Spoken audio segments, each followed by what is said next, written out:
오늘 우리는 예배 중에 참으로 감격스러운 시간을 가졌습니다. 증조 할머니로부터 시작된 신앙을 4대째 이어가는 새로 태어난 자녀를 축복하였고요. 또 어릴 적 부모님의 품에 안겨 유아 세례를 받았던 한 자녀가 이제 훌쩍 자라 자신의 입술로 직접 신앙을 고백하는 뜻깊은 입교식을 우리가 함께 치루었습니다. 여러분들도 한번 과거를 떠올려 보시기 바랍니다. 여러분이 태어났을 때, 그리고 학습을 받고 세례나 또 입교를 받으면서 주님 앞에 다시 태어났을 그때의 감격과 그 기쁨을 다시 한번 생각해 보시기 바랍니다. 여러분들은 그때 어떤 마음이 드셨나요? 어떤 분들은 기쁨의 눈물을 흘리기도 하셨을 것이고, 어떤 분들은 덤덤하면서도 알 수 없는 그런 기분에 사로잡힐 분도 계실 것이고, 또 어떤 분들은 거룩한 떨림을 느끼기도 하셨을 것입니다. 세례와 입교 등을 통해서 한 사람의 온전한 그리스도인이 된다는 것은 참으로 영광스러운 일입니다. 그런데 동시에 매우 무거운 책임을 갖게 되는 것이죠. 왜 그렇습니까? 그동안은 부모님의 신앙에 기대어 또는 다른 사람들의 손에 이끌려 신앙생활을 해왔다면, 이제부터는 내 신앙과 내 삶을 하나님 앞에서 내가 책임지겠습니다 라고 선언하는 것이기 때문입니다. 이제는 더 이상 구경꾼이나 또는 이끌려가는 사람이나 학생이 아니라 천은교회라는 영적 가족의 정식 일원으로서 또 그 이름에 걸맞는 책임 있는 삶을 살아가야 한다는 거룩한 출발점에 서 있는 것이 오늘 입교식입니다. 근데 여러분 어떻습니까?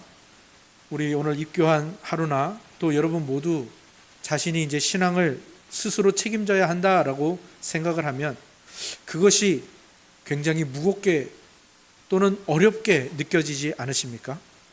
마치 무거운 짐처럼 다가오시는 분도 계실 것 같습니다. 뿐만 아니죠. 교회 안에 머문 연륜, 시간이 하루하루 쌓여갈수록, 신앙의 경험이 많아지면 많아질수록, 그리고 강단에서 선포되는 말씀을 듣고 많이 알아가면 알아갈수록 우리 내면에는 일종의 거룩한 부담감과 거룩한 압박감이 생겨납니다. 내가 영적으로 더 성장해야 되는데, 내가 끊지 못하고 있는 이 은밀한 죄를 빨리 이제는 이겨내고 빨리 벗어나야 되는데, 내가 다른 사람들, 세상 사람들과는 다르게 거룩해져야 되는데, 이런 압박감이, 그런 부담감이 여러분에게 찾아옵니다. 그래서 우리는 어떻게 합니까? 매일의 삶 속에서 죄와 유혹을 이기기 위해서 나름대로 발버둥치며 애를 씁니다. 거룩해지기 위해서 이것저것 시도해 보기도 합니다.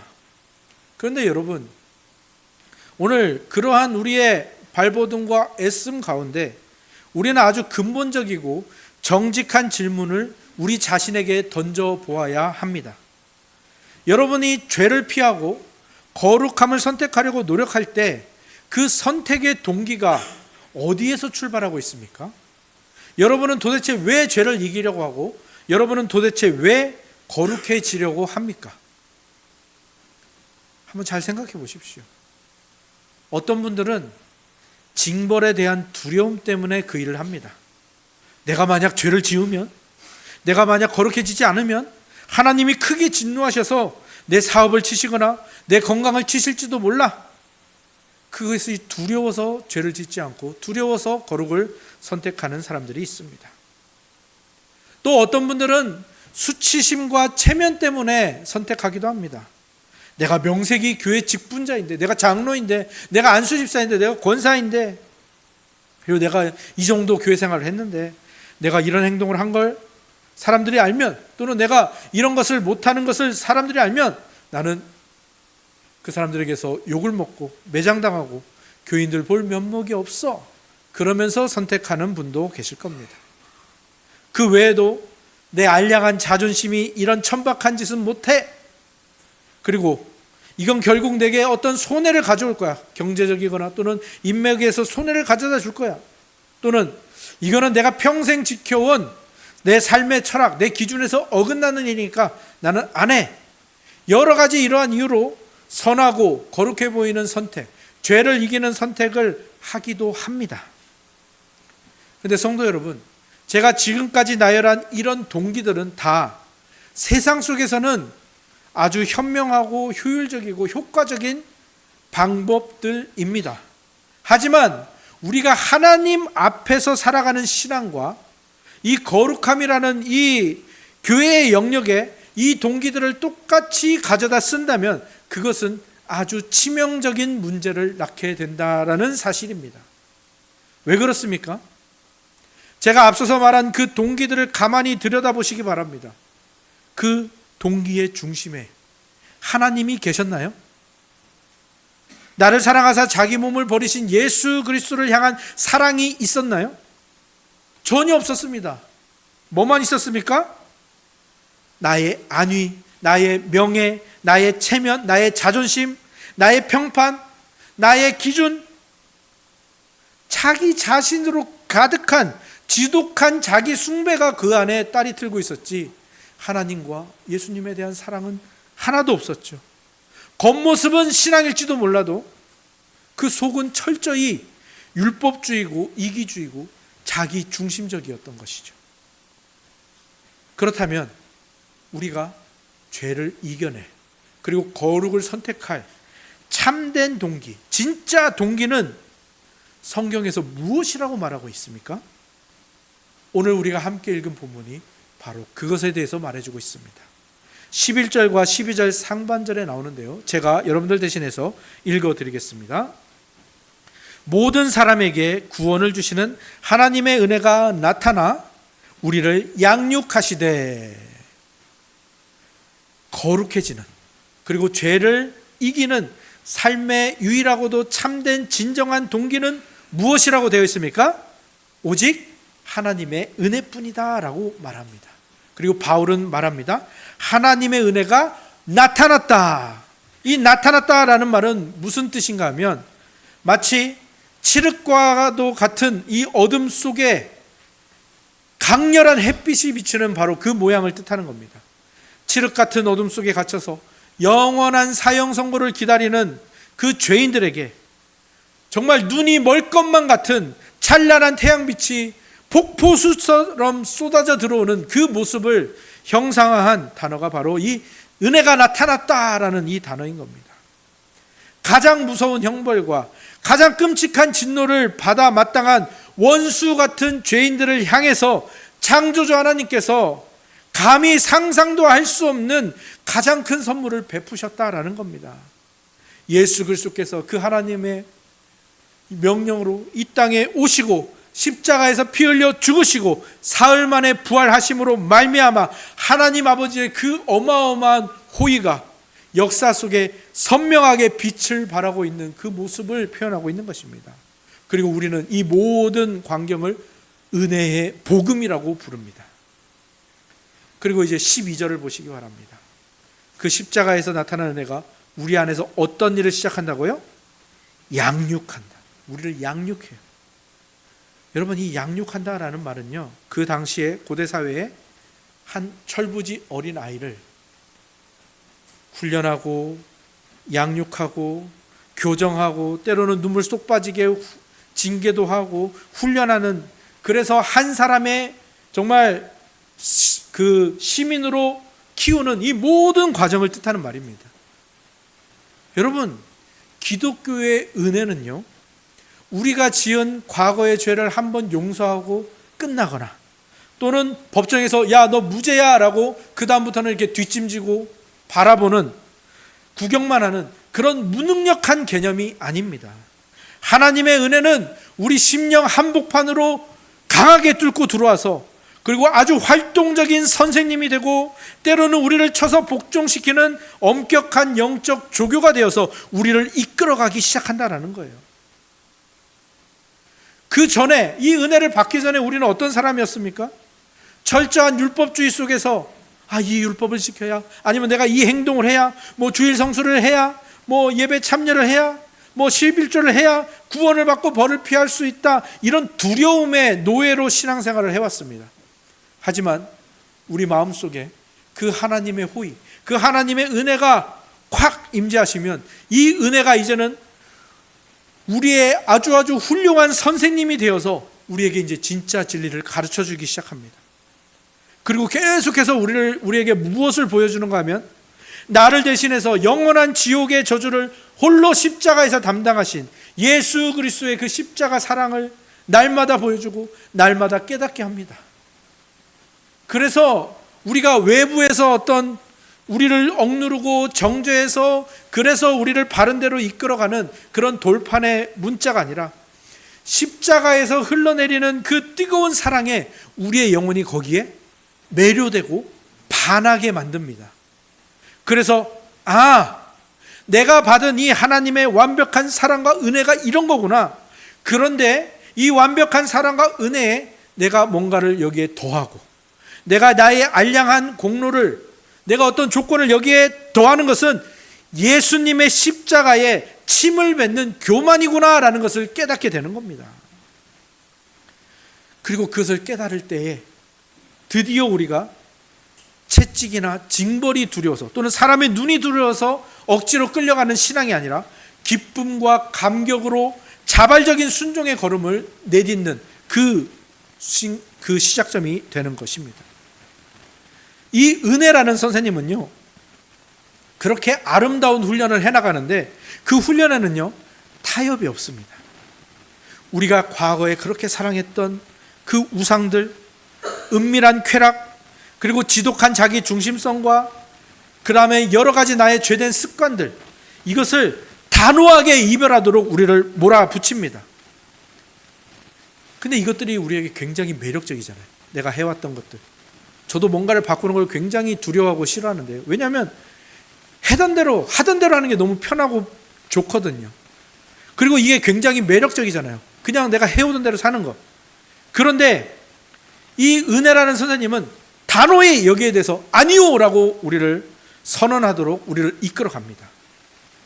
그런데 그냥 아니오라고 하고 끝내는 게 아니라 이것보다 이 예수 그리스도의 사랑이 훨씬 더 매력적으로 보이도록 우리를 거기로 이끌어 가시는 거예요. 그리고 거기서 멈추지 않습니다. 이 은혜라는 선생님은 우리의 망가진 삶을 아주 입체적으로 재구성하십니다.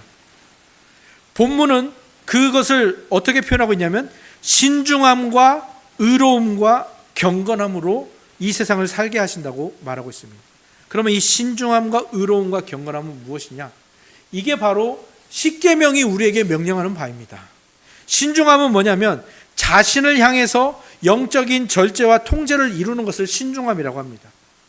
의로움은 뭐냐? 이웃과의 관계 속에서 공의와 사랑을 아낌없이 흘려보내는 수평적인 의로움을 말하는 겁니다. 그리고 경건함은 뭡니까? 창조주 하나님을 향해서 온전한 예배와 순종을 드리는 수직적인 경건함을 말하는 겁니다. 그래서 여러분 십계명이 어떻게 구성되어 있습니까? 우리를 향한 명령인데 하나님을 사랑하고 이웃을 사랑하는 명령으로 구성되어 있지 않습니까? 맞습니다. 이 하나님을 향한 명령이 경건함, 사람, 이웃을 향한 명령이 의로움, 그리고 이 모든 것을 행하는 내가 그 안에서 바뀌어지니까 나를 향한 명령이 신중함. 그래서 이 은혜라는 선생님은 우리 안에서 그 십계명을 온전히 이루시는 겁니다. 그래서 나, 이웃, 하나님 이 세 가지를 향한 완전한 회복, 온전한 회복, 이것이 십계명의 정신이고 하나님의 은혜는 이렇게 우리의 삶을 정말 3차원적으로 입체적으로 뒤집어 엎으셔서 에덴 동산에서 우리가 받았지만 타락으로 인하여 잃어버렸던 그 하나님의 형상을 우리 안에 기억하고 온전히 회복시켜 내고야 마십니다. 그게 바로 은혜라는 선생님이 우리 안에서 하시는 일입니다. 여러분, 그 은혜라는 선생님 앞에서 정직하게 고백하십시오. 뭘 고백해야 됩니까? 우리는 연약합니다. 우리의 스스로의 힘으로는 단 하루도, 단 한순간도 죄를 이길 수 없습니다. 그렇게 고백해야 합니다. 게다가 우리 눈에 여전히 이 죄악과 옛 습관들은 얼마나 달콤하고 얼마나 매력적이고 얼마나 편안하게 보이는지, 그리고 얼마나 치명적인 유혹으로 다가오는지 고백하십시오. 그러면 은혜라는 선생님이 우리에게 대답해 줄 겁니다. 그 연약한 죄인이 그 엄청난 죄의 유혹 앞에서 어떻게 단호하게 아니오라고 말할 수 있는지를 우리에게 알려주십니다. 그 방법이 무엇인가 하면 우리 안에, 우리 마음속 가장 깊은 곳에 있는 이 욕망의 방향이 있거든요. 이 욕망의 방향을 완전히 틀어버리는 겁니다. 과거에는 우리가 그저 몸이 건조한 의무감으로 억지로 지키려 했던 이 순결의 계명, 이웃 사랑의 계명들이 내 안에서 뜨거운 영적 생명력으로 터져 나오기 위해서는 한 가지 조건이 있습니다. 바로 이 방향입니다. 오랫동안 이 방향이 우리에게 잡히지 않았던 이유는 무엇인가 하면 우리에게 있어서 예수 그리스도가 그냥 이 성경책 한 구석에 있는 아주 흐릿한 종교적 위인이었기 때문입니다.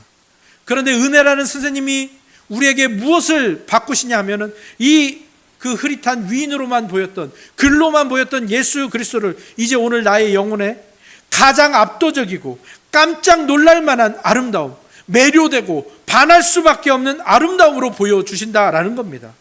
이게 바로 십자가를 통해서 우리에게 부어지는 복음의 능력입니다. 은혜는요, 우리 내면에 그전에는 없던 완전히 새로운 목소리를 창조해냅니다. 아무도 없는 곳에서 은밀하고 달콤한 죄의 유혹이 찾아와 우리의 귀에 속삭이죠. 너 이거 좋아하잖아. 너 이거 정말 매력적으로 느끼잖아.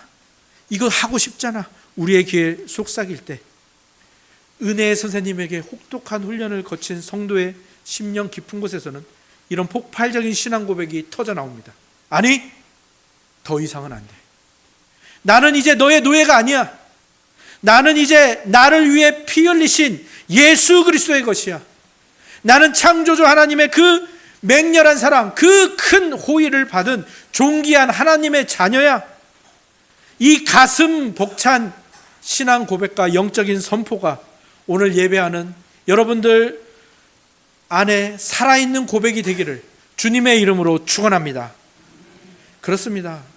여러분, 복음 안에서 주어지는 이 구원의 장엄한 기쁨, 그리고 그 영광, 그 아름다움이 죄가 주는 그 얄팍하고 일시적인 쾌락을 완전히 압도해버릴 때, 그게 아주 사소하게, 아니 쓸모없는 것으로 보일 정도로 커질 때 우리는 억지가 아니라 자발적으로 내 안에 죄를 죽이고 기꺼이 십자가의 거룩함을 선택하게 되는 겁니다. 그렇다면 이제 우리에게 마지막 질문 한 가지가 남습니다. 그것은 무엇입니까? 우리가 그렇게 큰 은혜를 받았습니다. 그리고 십자가의 은혜로 완벽하게 구원을 받았습니다. 성경은 말합니다. 우리의 과거의 죄, 현재의 죄, 미래의 죄가 다 사해졌다고 합니다. 그러면 하나님, 그러면 왜 우리는 여전히 이 땅에서 피 흘리기까지 죄와 싸워야 되며 왜 거룩하게 살려고 그토록 뼈를 깎는 노력을 해야 합니까? 이 질문에 대해서 한 신학자가 이런 비유를 들려줍니다. 피아노 레슨이라는 비유인데요.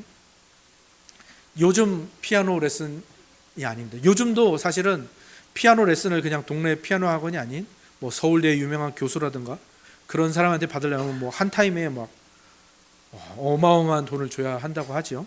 그래서 그런 사람에게 사사를 받으려면 거의 뭐 집 한 채를 팔아야 된다는 얘기가 있는데요. 예전에는 더 했습니다. 고대 시대에는, 중세 시대에는 이 어떤 어머니가 근데 그거를 결정을 하는 거예요. 내 사랑하는 자녀를 위해서 가장 훌륭한 피아노 선생님을 모시는 겁니다. 중세 시대 때는 그 선생님의 집에 아이를 보내든지 아니면 그 선생님을 자기 집에 모시든지 했거든요. 그러려면 자신이 가진 전 재산을 다 투입해야 됩니다. 이 어머니가 결정을 한 겁니다. 자신의 가진 전 재산을 털어서 이 레슨비를 이 선생님에게 준 겁니다. 완벽하게 지불합니다. 그리고 아이에게 당부합니다. 얘야, 이제부터 이 선생님과 매일매일 피아노 연습을 하렴. 자, 아이가 이제 그날부터 뚱땅뚱땅 하면서 피아노 앞에서 열심히 연습을 하고 있습니다. 그러면 여러분께 묻습니다. 지금 땀을 흘리면서 뚱땅뚱땅 피아노 건반을 두드리는 이 아이의 연습이 그 아이의 어머니가 내준 그 엄청난 레슨비를 갚는 행위입니까? 결탄코 아니죠. 아이가 평생 젓가락 행진곡을 친다 한들 그것이 어떻게, 그리고 그 아이가 얼마나 아름다운 음악을 치든 어떻게 그게 어머니가 지불한 그 막대한 레슨비에 대한 경제적 보상이 될 수 있겠습니까? 불가능하지요. 그렇다면 대체 이 어머니는 왜 놀고 싶어하는 아이를 굳이 피아노 의자에 앉히고 그 유명한 그 훌륭한 선생님을 데려다 그 힘든 연습을 시키는 겁니까? 자신이 낸 돈을 본전이라도 뽑으려고 하는 겁니까? 아니죠. 어머니의 목적은 어디 있습니까? 돈을 돌려받는 데 있는 것이 아니라 내 사랑하는 아이가 장차 그 아름다운 선율을 연주하는 이 선생님만큼, 아니 이 선생님보다 더 위대한 피아니스트가 되기로, 그렇게 변화되기를, 그 영광스러운 자리에 서기를 간절히 원하기 때문에 그 어머니가 이 모든 희생을 한 것 아니겠습니까? 성도 여러분, 우리의 신앙생활도 이것과 정확히 같습니다. 예수 그리스도께서는요, 갈보리 십자가에서 우리의 구원을 위해 필요한 모든 대가, 그 무한하고도 정말 그 가치를 가늠할 수 없는 그 엄청난 영적인 레슨비를 자신의 생명이라는 이 자신의 피값으로 100% 완납을 하신 겁니다. 다 이루셨습니다. 우리가 거기에 우리의 알량한 선행이나 공로를 몇 푼 보태야 되는 것 아닙니다. 오히려 그것은 욕되게 하는 것이죠. 그러므로 우리가 매일 이 하나님의 말씀을 지키고 매일 죄와 싸우며 왜 거룩해지려고 몸부림칩니까? 예수님이 치러주신 그 구원의 값, 그 십자가의 은혜를 갚으려고 하는 겁니까? 아니죠. 만일 여러분 중에서 아이고 주님이 나를 구원해 주셨으니 나도 이제 착하게 살아서 구원받은 밥값은 해야지, 빚은 갚아야지 라는 마음으로, 혹은 이렇게 안 살면 벌을 받을 것 같아 라는 그 두려움으로 거룩을 선택하고 죄를 버리는 선택을 하신다면 그것은 여러분을 영원토록 자유하게 하신 그 십자가를 헛되게 만드는 것이고, 다시 여러분을 스스로 율법주의라는 감옥 안에 넣는 것임을 기억하시기 바랍니다. 예수님께서 오늘 바울을 통해 우리에게 피 흘리기까지 죄와 싸우라고 하고 거룩의 자리로 나아가라고 거듭 이 연습을, 이 훈련을 명령하시는 이유는 단 하나입니다. 우리의 구원은 그저 우리가 죽어서 지옥 가지 않고 천국의 문턱을 넘는 것으로 끝나는 것이 아니라는 것을 말하는 겁니다. 복음의 진짜 목적은, 그리고 이 복음의 진짜 기적은 무엇인가 하면 지옥의 땔감이 되어야 마땅한 우리가 이제 이 거룩한 연습의 과정을 통과하여 이 은혜라는 선생님과 함께 레슨을 받아서 천국에 어울리는 사람, 예수 그리스도의 아름다운 그 형상 회복하는 사람, 그 예수 그리스도의 천국의 아름다운 선율을 연주하는 영적인 피아니스트가 되도록 변화시켜 간다는 데 있다라는 겁니다.